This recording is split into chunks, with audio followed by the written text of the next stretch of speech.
Salve, muito boa noite. Hoje é mais um dia aqui nos estúdios da Rede Vida em Brasília em que se fala de política, diretamente de política. Você sabe que este é um assunto que interessa a todos e define a sua vida, sua casa, a escola dos seus filhos, né? E todo o futuro do país. E a política está em ebulição por aqui.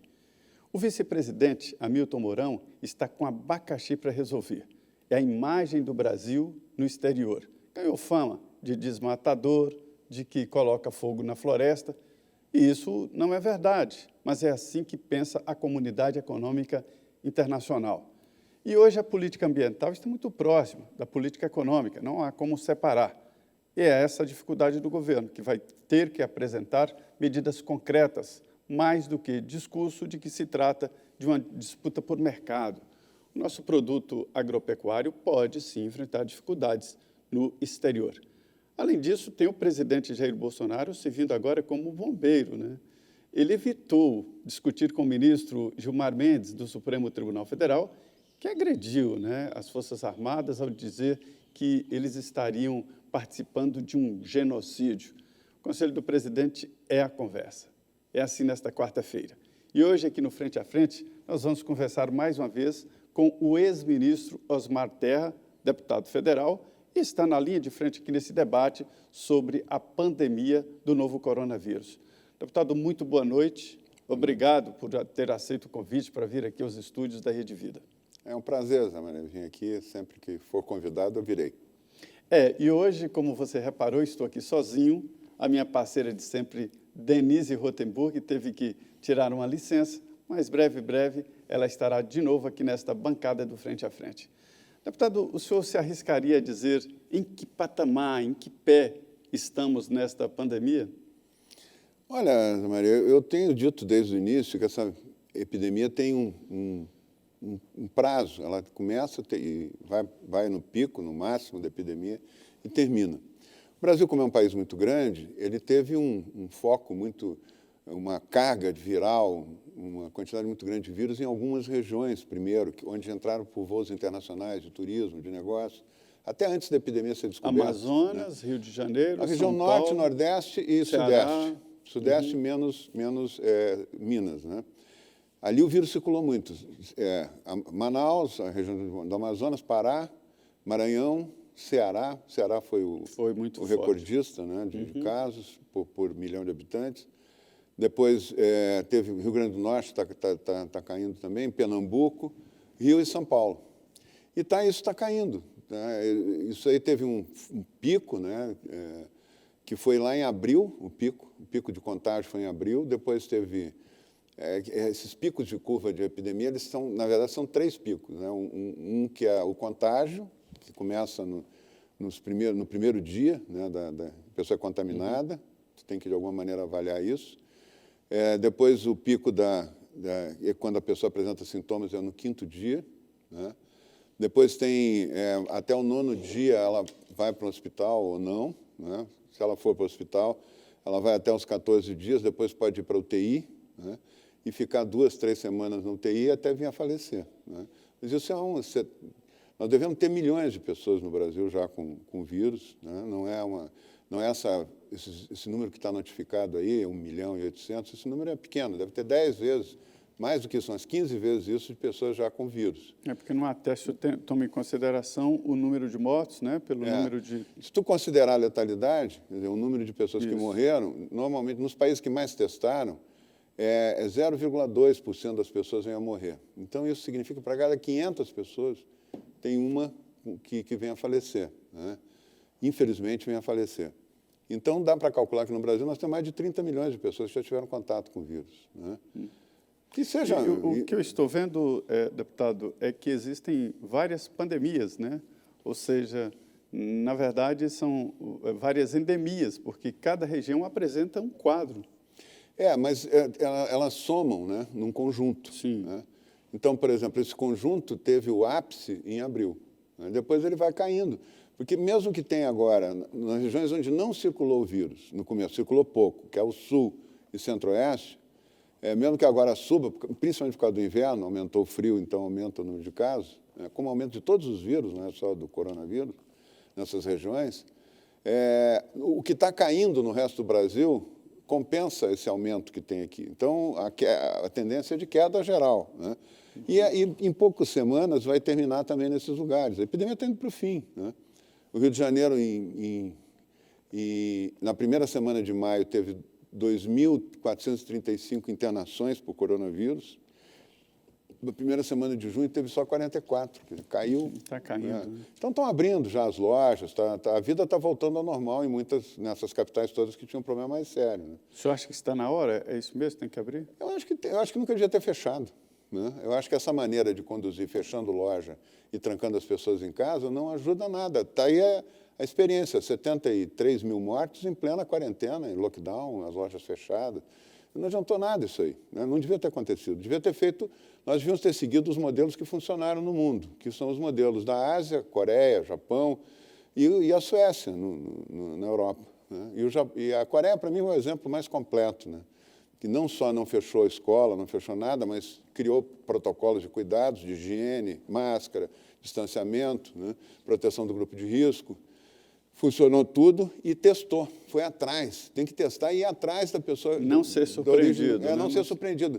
Tu vai atrás do vírus antes que o vírus venha atrás de ti. Né? Então, tu localizando as pessoas, mesmo assintomáticas, 90% não sente nada que tem o vírus, por isso que ele se espalha tão rápido. Isola essas pessoas 14 dias em casa, né? E depois ela volta para a vida normal. E aí tu não tem contágio mais. Isso é muito superior, é uma forma muito superior de enfrentamento ao vírus do que trancar as pessoas sadias, que não estão sadias, em casa, né? Pois é, deputado, sem prazo para terminar. O que eu tenho dito é o seguinte, nesse debate aí sobre soltar ou não soltar presos em virtude da pandemia, né? O ex-deputado Nelson Meurer foi o primeiro condenado do mensalão no Supremo, né? Que são os condenados do mensalão aqui VIPs, os que têm foro privilegiado, e ele preso, contraiu o vírus e morreu. E, em decorrência disso, hoje o ministro Dias Toffoli levou para casa o Gedel Vieira Lima, ex-deputado, ex-ministro, e que estava preso, agora é prisão domiciliar. E ele levou muito em conta isso também, né, a possibilidade de contaminação. O que me leva a pensar que o isolamento não é eficaz mesmo, porque eu não conheço lugar nenhum que tenha um isolamento social tão forte como uma cadeia, né? E as cadeias estão cheias de vírus. Papuda aqui está lotada. No Brasil, não é um número muito expressivo de presos que estão com vírus, né, que ficaram doentes.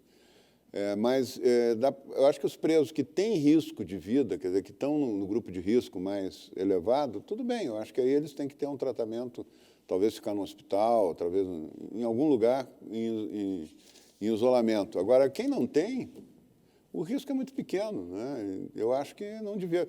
Tu soltar 30 mil pessoas, não acredito que tenha 30 mil pessoas com risco de vida, né? A maioria dos presos são muito jovens, eles são jovens, né? A média de idade é muito... Bandidagem, a média de idade é 22 anos. Né? Pois é. Então, ou está preso ou morre. Aí tu solta, eles já saem matando, saem assaltando, saem... Não vai fazer quarentena. A morte...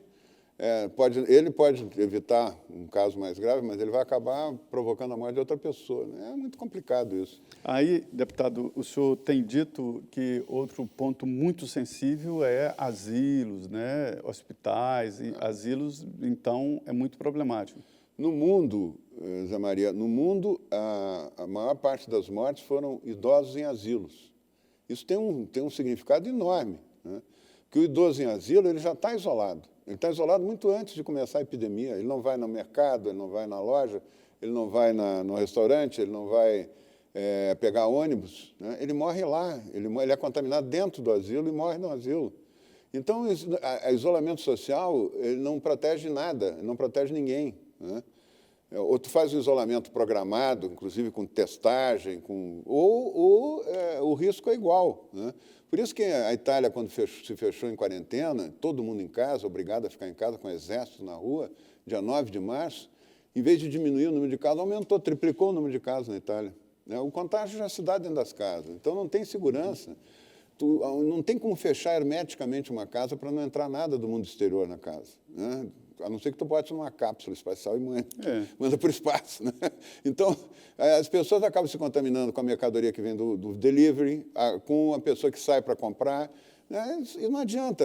E o contágio desse vírus é em cluster. Ele não contamina uma pessoa aqui, outra lá, outra lá.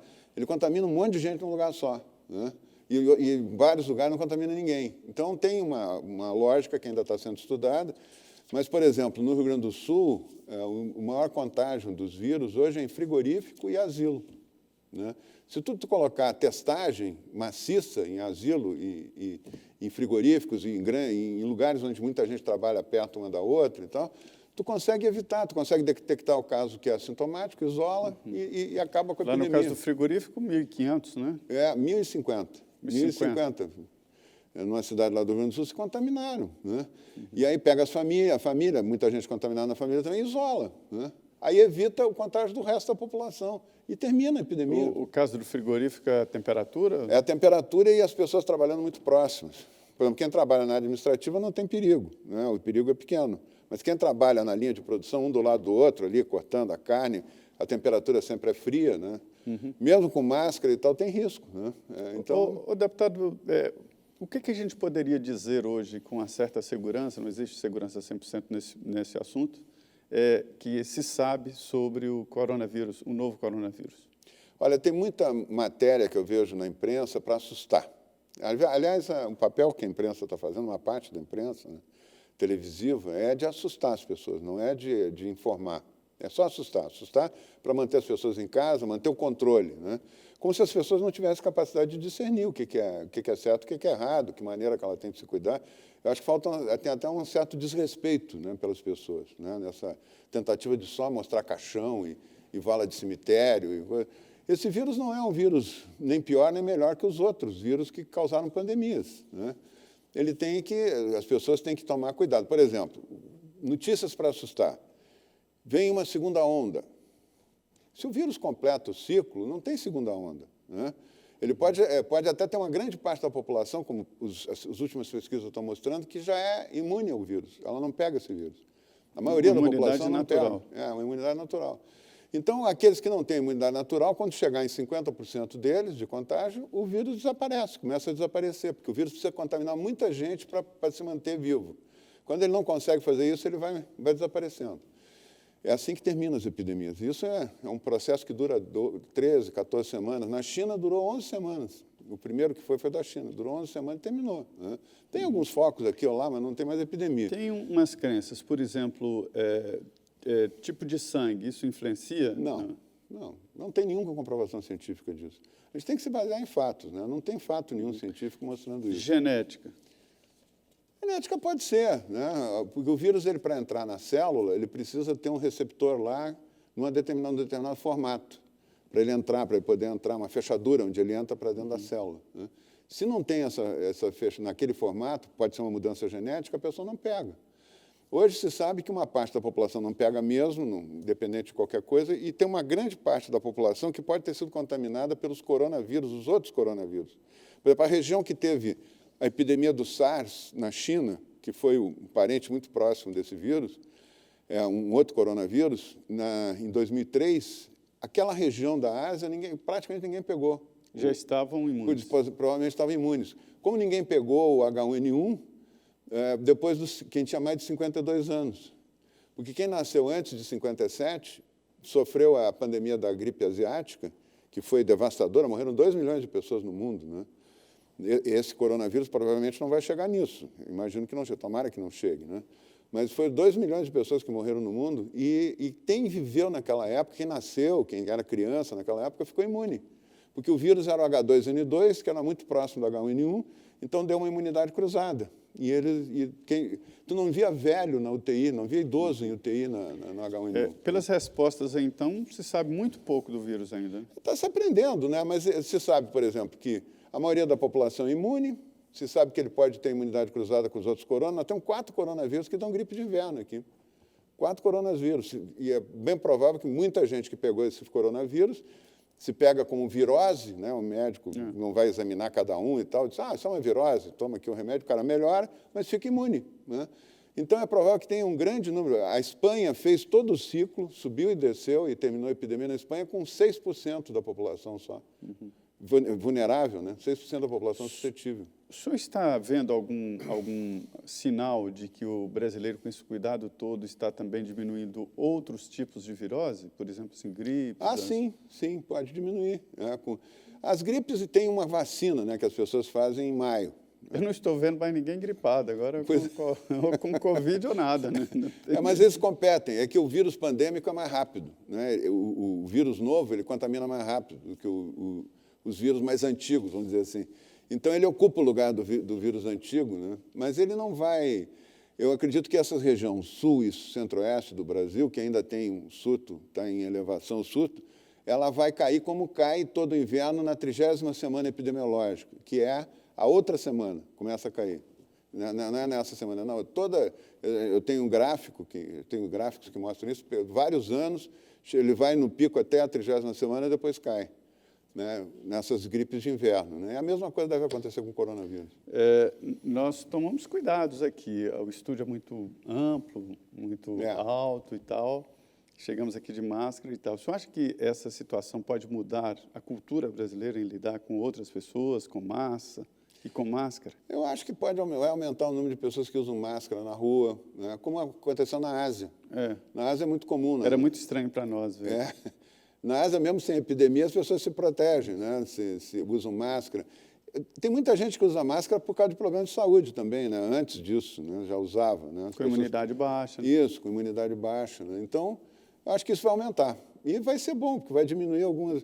Tem gente que acha que não deveria ter isso como cultura, porque nós vamos criando imunidade. Quando a gente pega esses vírus de baixa letalidade, que não causam dano maior, a gente vai criando imunidade para determinadas doenças. Né?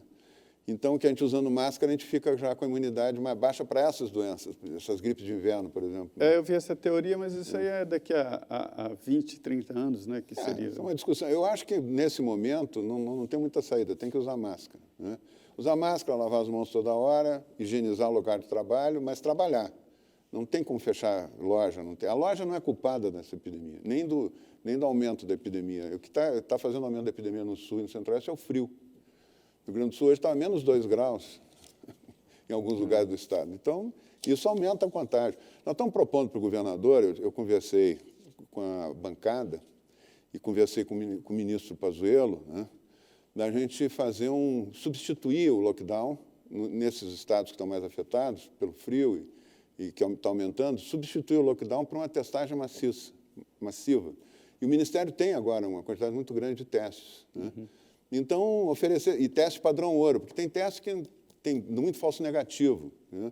Então, o teste padrão ouro, que é aquele PCR, aquele clássico, né? Se conseguir fazer uma testagem maciça e localizar onde é que está o vírus, isolar as pessoas e tal, não precisa fechar a loja. Aliás, nunca precisou fechar a loja. Né? Nós enfrentamos H1N1 com menos mortes, inclusive. Né? Claro que são vírus diferentes, esse propaga muito mais rápido, né? Mas nós tivemos com cuidados, máscara, guardar a distância, lavar as mãos, as escolas funcionaram, né? Não fechamos escola, não fechamos bar, não fechamos restaurante, mas todo mundo que entrava era tudo higienizado, tudo com álcool gel, distância entre as pessoas. Andar no parque é uma coisa maravilhosa, nunca deviam ter proibido as pessoas de andar no parque, andar na praia, isso não tem risco nenhum. Né? Então, guardando distância não tem risco nenhum. Os vovô e as vovó têm que caminhar 1 hora por dia fora de casa, tem que arrumar um jeito de caminhar e pegar sol. Né? Não tem que ficar trancado as pessoas em casa, isso torna as pessoas mais vulneráveis ao vírus e a outras doenças. Né?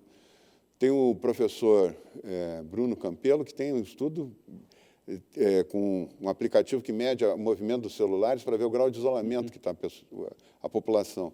E ele mostra que tem uma relação direta. Quanto maior o isolamento num determinado momento, 30 dias depois, aumenta a mortalidade, não diminui a mortalidade. O isolamento não ajuda a nada. Muito bem, nós estamos aqui no Frente a Frente, hoje conversando com o ex-ministro, o deputado federal, Osmar Terra. Nós vamos agora no intervalo de 2 minutos e estaremos de volta.